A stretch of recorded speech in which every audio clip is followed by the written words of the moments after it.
मेरे प्यारे भाइयों और बहनों, my dear students and my dear friends, आज हम जानने वाले हैं ऑडिट में एग्जेम्पशन लाने का सीक्रेट। मैं हूँ सीए नम्रता करवा एंड मेरा मिशन है to make audit the most easiest subject because audit is assumed to be the most difficult subject that is as it is a theoretical subject and बच्चों के 40 marks लाने तक ही वांदे हो जाते हैं। क्यों हो जाते हैं? क्योंकि उन्हें प्रॉब्लम होती है ऑडिट के इतने वास्ट सिलेबस को कवर करने के लिए। चलो बाय गॉड कवर कर भी ऑडिट का पूरे सिलेबस, तो जब उसको एग्जाम में लिखने की बारी आती है तब स्टूडेंट बिल्कुल से ब्लैंक हो जाता है। उसको समझ में नहीं आता है कि ये क्वेश्चन कहाँ से उठाया हुआ है, कौन से टॉपिक से उठाया हुआ है, इसको आंसर कैसे करना है, इसको आंसर कैसे देना है। तो आज मैं आपके लेके आई वीडियो दैट आप एक स्पेशल चीज को फॉलो करने से ऑडिट में एग्जेम्पशन भी ला सकते हो। आप स्क्रीन पे देख सकते हो एक बहुत ही ज्यादा important document which is chapter wise essay mapping table for audit subject. So my dear student, अब तक आपको थोड़ा बहुत आइडिया लग गया होगा कि मैं बात कर रही हूँ एग्जाम में प्रेजेंटेशन देने की। मेरी बात ध्यान से सुनो। अगर आपको सारे कॉन्सेप्ट्स आते भी हैं लेकिन अगर आपको एग्जाम में प्रेजेंट नहीं आता है तब आपको ऑडिट मार्क्स वाले हैं। सो ये चीज समझ के लो कि एग्जाम में प्रेजेंटेशन कैसे तगड़ा हो इस पर भी आपको मेहनत करनी है। And why to fear when I am here, right?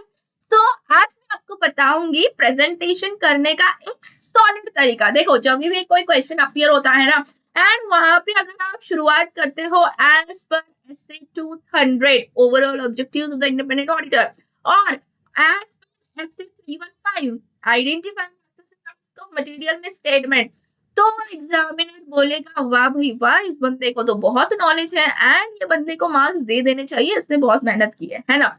लेकिन सबसे डिफिकल्ट क्या है यहाँ पे कि इतने सारे एसेज हैं तो जेन्युइनली ना याद रखने को तो डिफिकल्टी होगी ना, राइट? तो आज हम लोग जानेंगे सॉलिड सी ट्रिक जिससे आपको रट्टा मारने की जरूरत नहीं पड़ेगी। आप चैप्टर वाइज एसेज की मैपिंग करना सीखोगे जिससे कि आपको याद रहेगा जब भी एग्जाम में कोई क्वेश्चन आएगा तो ये क्वेश्चन कहाँ से उठाया हुआ है ये आपको क्लिक हो जाएगा 60% 70% तक एंड उसकी अकॉर्डिंगली आप आपका जो आंसर है वो प्रेजेंट कर सकते हो। ठीक है, तो चलिए शुरू करते हैं कि ये ट्रिक क्या है। देखिए एसेज बहुत सारे, right, an number of SAs है ना, लेकिन चैप्टर तो फिक्स्ड है ना। सी अगर हम लोग आप लोगों को चॉइस दी जाए कि आपको चैप्टर का नाम याद रखना है या फिर आपको एसेज याद रखना है, तो कोई भी स्मार्ट स्टूडेंट यही करेगा कि मैम चैप्टर का नाम तो वैसे भी याद हो गया ना, कि हमको तो इंडेक्स देखे, हम तो बुक खोलते पहले देखते कि यार कितने चैप्टर्स है। डोंट वरी, मैं भी ऐसे ही करती थी during my CA journey, right? तो चैप्टर्स को देखते हैं कि हाँ भाई 11 चैप्टर्स है एंड चैप्टर्स का नाम तो वैसे भी याद हो जाता है, लेकिन एसेज का नाम याद नहीं होता है। तो माय डियर फ्रेंड्स, दोनों को कंबाइन करो ना, दोनों को इंटर रिलेट करो ना।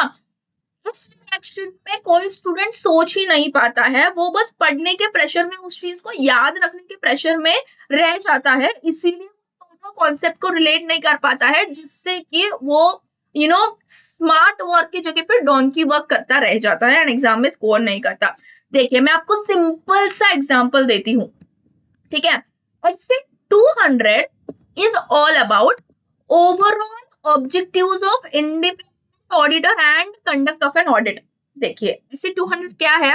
Overall objectives of independent auditor. अब मुझे बताइए जो 11 चैप्टर्स हमें दिए गए हैं हमारे इंडेक्स में, उसमें से ऑब्जेक्टिव के ऊपर कौन सा चैप्टर है?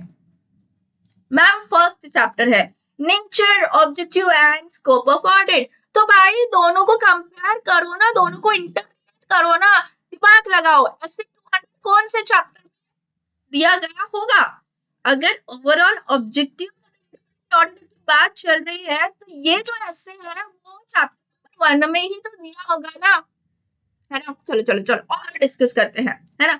देखिए सेकंड जो है SA 300 planning and audit of financial statements, है ना।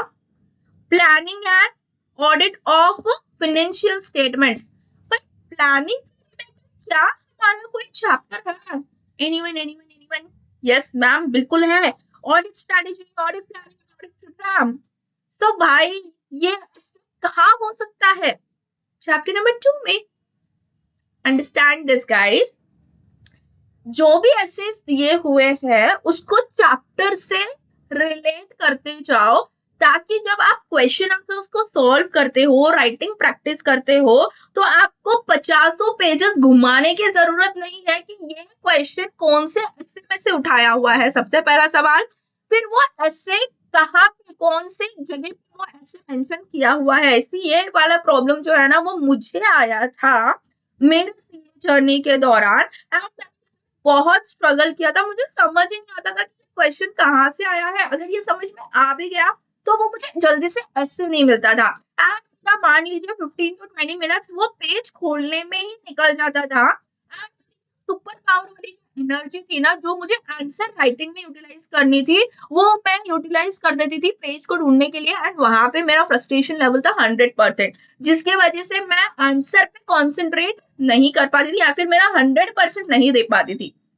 ठीक है, तो इस तरीके से मैपिंग करने का कोशिश कीजिए। For example identifying assessing the risk of material misstatement, materiality planning and performing the audit, the auditor's responses to assess the risk। चलिए एक शुरू करते हैं। Identifying and assessing the risk of material misstatement। भाई risk of material misstatement में क्या कोई chapter है?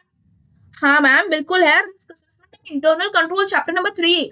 तो ये ऐसे कहाँ पे मेंशन किया हुआ गया होगा? चैप्टर नंबर 3 में। उसी तरीके से material planning and performing the audit, ये चैप्टर भी दिया हुआ है, ये ऐसे भी दिया गया है चैप्टर नंबर 3 में। ओके, अब उसके बाद में 330 the auditor's responses to assessed risk. Risk की जहां पे भी बात हो रही है वो चैप्टर नंबर 3 में कवर अप होगा, समझ के लो इस बात को। अब आप बोलोगे मैम यहाँ पे प्लानिंग है ना, तो ये चैप्टर नंबर 2 में आना चाहिए था ना। भाई प्लानिंग किसकी हो रही है? Material planning. फोकस किस पे है? मटेरियल फोकस है, समझ के लो इस बात को। ये ऐसे 320 चैप्टर नंबर 3 में क्यों दिया हुआ है? क्योंकि यहाँ पे फोकस किस पे है? मटेरियलिटी पे फोकस है, प्लानिंग पे फोकस नहीं है। ये ऐसे फोकस किस पे था? प्लान फोकस था, इसीलिए वो इस प्लानिंग वाले चैप्टर में आया। यहाँ पे मटेरियलिटी पे फोकस है, मटेरियलिटी कहाँ पे आएगी? रिस्क को एक्सेस करने के टाइम पे तो मटेरियलिटी क्वेश्चन में आएगी ना। तो इसीलिए ये जो है ये चैप्टर नंबर 3 में। ओके, फिर चलिए आगे बढ़ते हैं। Chapter number 4 audit evidence. और देखिए यहाँ पे जो ऐसे है ये क्या बोलते हैं? ऐसे 500 ऑडिट एविडेंस, ऐसे 501 specific considerations for selected items, ऐसे 505 एक्सटर्नल कॉन्फर्मेशन, ऐसे 510 ओपनिंग बैलेंस, ऐसे 520 एनालिटिकल प्रोसीजर्स, ऐसे 530 ऑडिट सैम्पलिंग, ऐसे 550 related parties, ऐसे 6110 using the work of internal auditors। Ma'am इतने सारे क्या करे भाई, कॉन्सेप्चुअल क्लैरिटी लाओ ना। ऑडिट एविडेंस तो चलो जो मैंने बताया था, ऑडिट एविडेंस ऐसे है तो कहाँ पे आएगा? चैप्टर नंबर 4 में आएगा। ठीक है, फिर ये जो है इसका यूटिलाइजेशन किसके लिए है स्टूडेंट्स? हम लोग specific consideration for selected items, external conformation हम लोग क्यों लेते हैं? ऑडिट एविडेंस के तौर पे लेते हैं। ओपनिंग बैलेंस को हम क्यों चेक करते हैं? ऑडिट एविडेंस के तौर पे चेक करते हैं। एनालिटिकल प्रोसीजर्स को हम क्यों चेक करते हैं? ऑडिट एविडेंस के तौर पर चेक करते हैं, क्योंकि हमें ऑडिट एविडेंस चाहिए। ऑडिट सैम्पलिंग क्यों करते हैं? रिलेटेड पार्टीज का वर्क चेक क्यों करते हैं? Using the work of internal auditors क्यों करते हैं? ऑडिट एविडेंस को पाने के लिए यूज करते हैं। इसीलिए ये सारे एसेज जो है वो दिए गए हैं चैप्टर नंबर 4 में। ठीक है, आई होप दैट यहाँ तक आप थोड़ा सा समझ पा रहे हो। एंड मैं आपको एक बहुत सी सॉलिड सी ट्रिक बताती हूँ यहाँ पे भी। ठीक है, ऐसे तो आपको ये कॉन्सेप्चुअली याद रखना है कि भाई अगर ये ऐसे के बारे में पूछा है तो ये चैप्टर नंबर में अपने को पूछा होगा, तो ये चैप्टर नंबर का तो कंटेंट ये है ना, तो हाँ ठीक है, उस तरीके से अपन आंसर राइटिंग करेंगे, है ना। ठीक है, यहाँ पे आधा प्रॉब्लम सॉल्व हो गया। अब ये जो पहले जो 4 चैप्टर्स है ना, इसके लिए मैं आपको और एक सॉलिड ट्रिक बताती हूँ। देखो, चैप्टर नंबर 1 में 200 की सीरीज है, आगे वाला नंबर पकड़ो, मतलब इसको कहीं पे लिख लेना, ये बस मैं ऑप्शनल ट्रिक आपको दे रही हूँ कि ये जो 4 चैप्टर्स है ना, इसमें आपको वो बोलते हैं ना सोने पे सुहागा टाइप वाला है, तो आप ये बस ट्रिक याद रख लो। चैप्टर नंबर 1 में उसके आगे का ऐसे मेंशन किया हुआ है, चैप्टर नंबर 2 में भी उसके आगे का सीरीज 300 वाली सीरीज मेंशन की हुई है, और चैप्टर नंबर 3 में 300 वाली सीरीज मेंशन की हुई है। समझ आया, समझ आया, समझ आया। ठीक है, चैप्टर नंबर 1 में 2 का सीरीज है, चैप्टर नंबर 2 में 3 का सीरीज है, चैप्टर नंबर 3 में भी 3 का सीरीज है, और चैप्टर नंबर 4 में 5 का सीरीज है। इस टाइप से भी आप आपके बुक में नोट डाउन करके ले लो, ताकि आपको और ज्यादा कॉन्फिडेंस हो जाए। ये बस एक ट्रिक मैंने आपको बताया हुआ है। ठीक है, और हाँ, अगर आपको ये डॉक्यूमेंट चाहिए जिसमें ये सारी चीजें मेंशन है, तो आप मेरे ऐप पे जाके वहां से फ्री रिसोर्सेज में के सेक्शन में जाके इस चीज को एक्सेस कर सकते हो। तो इसमें भी आपको कोई इश्यू नहीं आएगा, एंड आप अपने हिसाब से, अपने कंफर्ट जोन के हिसाब से आपके बुक्स में ये सारी चीजें मेंशन कर सकते हो। तो चलो भाई आगे, अब सेम ही कॉन्सेप्ट लगाएंगे। आई थिंक अब तक तो आपके दिमाग में ये चीज बैठ गई होगी कि आपको कंसेप्चुअल तरीके से ऐसे इसको फिगर आउट करना है कि ये कौन से चैप्टर में दिया गया होगा, इसमें क्या क्या कंटेंट रह सकता है, एंड मुझे आंसर को कैसे लिखना है, कैसे क्वेश्चन आंसर को ढूंढना है कि वो कहाँ से बिलोंग करता है ना। तो अब आया पांचवा पॉइंट, जो कि है आपके लिए बहुत ही ज्यादा इजी, क्योंकि इसको ऐसे नहीं। ओके, अब चलिए नेक्स्ट चलते हैं, ऑडिट डॉक्यूमेंटेशन। यहाँ पे भी देखो, ऑडिट डॉक्यूमेंटेशन का जो ऐसे है वो चैप्टर नंबर 6 में दिया हुआ है, जो कि है 230। ठीक है, ये आगे वाला ना आपको वो लिंक नहीं रहेगा कि छठा है तो 7वां वाला दिया हुआ रहेगा, मतलब 700 वाली सीरीज दी हुई रहेगी चैप्टर वाइज। वो है ना आपके लिए सिर्फ 1 to 4 वाला जो लेसन है ना, सिर्फ उसी में आपको वो बेनिफिट मिलेगा। यहाँ पे वो चीज आप अप्लाई नहीं कर पाओगे। फिर 7वें में चैप्टर में क्या है, कंप्लीशन एंड रिव्यू। मेरे को बताओ गाइस, ऑडिट को कंप्लीट करने के बाद ऑडिटर क्या क्या करता है, बताओ। रिटर्न रिप्रेजेंटेशंस लेता है, और कम्युनिकेट करता है दो चार्ज विद गवर्नेंस से, फिर कम्युनिकेशन वाला पार्ट कर देता है। तो भाई अब इस चैप्टर में ये सारी, मतलब कंप्लीट होने के बाद अगर ये ऑडिटर करेगा तो उस रिलेटेड एसेज जो होंगे वो इसी चैप्टर में रहेंगे, है ना। तो कंप्लीशन एंड रिव्यू के बाद क्या क्या आएगा, इवेल्युएट करना, मिस स्टेटमेंट को इवेल्युएट करना। अब आप इस स्टेटमेंट को मुझे ये मत बोलना कि मैं मिस भाई को इवेल्युएट करना तो आइडेंटिफाई नहीं कर रहा है। इवेल्युएट करना मतलब लास्ट में जब सारा सब कुछ हो जाए, उसका आइडेंटिफाई करके निकल जाए, सब कुछ हो जाए, फिर वो इवेल्युएट करना है उस चीज को। इसीलिए जो है कंप्लीशन एंड रिव्यू में आएगा। फिर subsequent event, going concern, written representation. अरे आ गया रिटर्न रिप्रेजेंटेशन वाला। कम्युनिकेशन विद दोस्त charge with governance, communication deficiencies and internal control, है ना। तो ये सारा जो है ऑडिटर कब करता है, ऑडिट को कंप्लीट करने के बाद एंड रिव्यू करते वक्त, है ना। तो ये 7वां चैप्टर में ये सारी चीजें मेंशन है। अब आगे बढ़ते हैं, 8वां ऑडिट रिपोर्ट। अब ऑडिट रिपोर्ट में आप क्या क्या देखोगे, बहुत सारे सेक्शंस है ना, टाइटल, एड्रेस, और क्या है वो, modified opinion, unmodified opinion, emphasis of matter paragraph, other matter paragraph, फलाना ढिमकाना, है ना। तो वो सारे जो एसेज है, वो सारे जो एसेज है यहाँ पे आएंगे 8वें चैप्टर के अंदर। देख लो, forming an opinion, reporting on financial statement, communicating key audit matters, and modification on auditors opinion, emphasis matter and other matter, comparative information. और यहाँ पे भी आप देख सकते हो कि 8वां जो चैप्टर है उसमें सब 7 वाली सीरीज दी हुई है।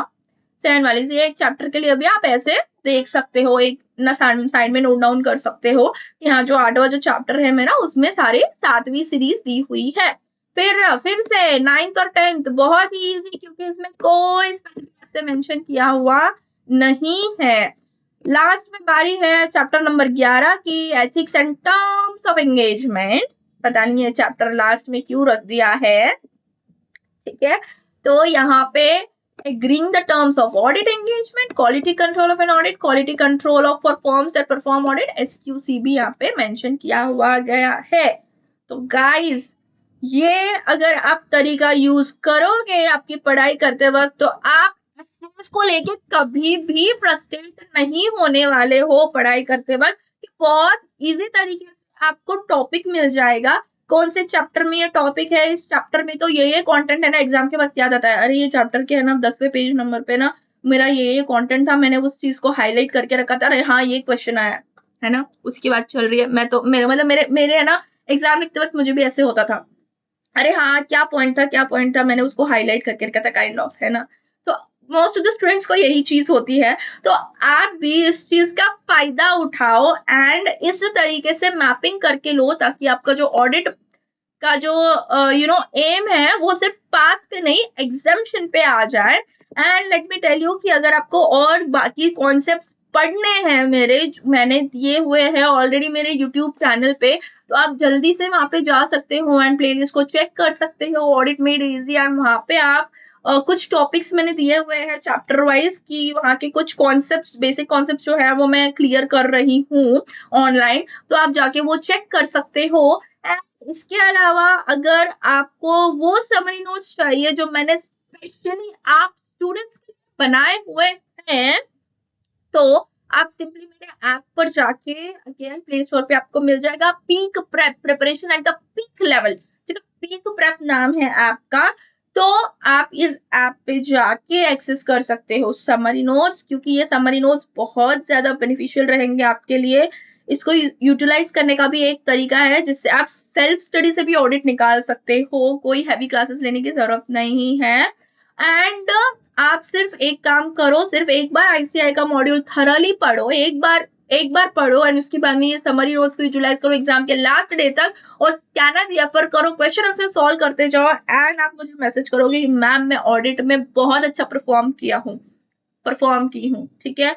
So this is it for this lecture. आप मुझे इंस्टाग्राम पे भी फॉलो कर सकते हो, peakprep_official, एंड यूट्यूब चैनल को भी सब्सक्राइब कर लो, क्योंकि ऐसे बहुत सारे हेल्पफुल वीडियोस मैं आपके लिए लेकर आ रही हूँ बहुत ही जल्दी। So thank you so much.